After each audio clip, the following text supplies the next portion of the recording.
AI coding tools are awesome, but they can fail in some really sneaky ways. Let's look at how to catch them.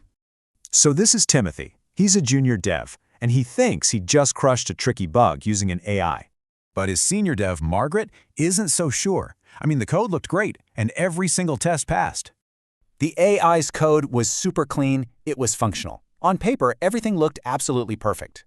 But Margaret found the problem. The session expired after 24 hours, no matter what the user did.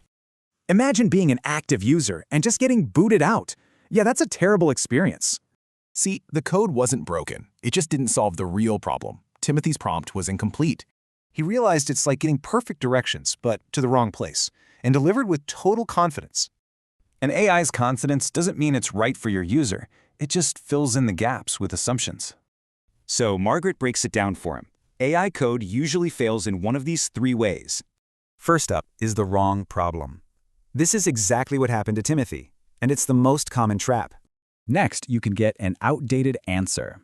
The AI might suggest old libraries or, even worse, insecure code. So how do you fight that?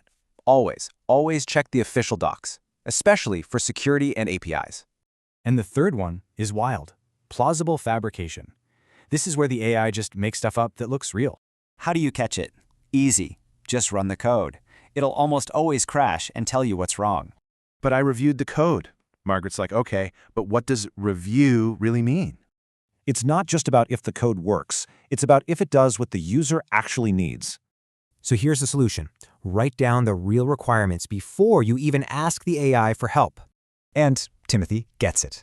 If he'd written that down first, he would have spotted the problem immediately. This isn't about being a bad developer. It's just a new habit you have to build when using these tools. The code itself was fine. The requirement was incomplete. And that's a huge distinction. The discipline here is learning to ask questions that are so complete the answer can't fool you. So ask yourself, is your AI solving the problem you have or just the one you described?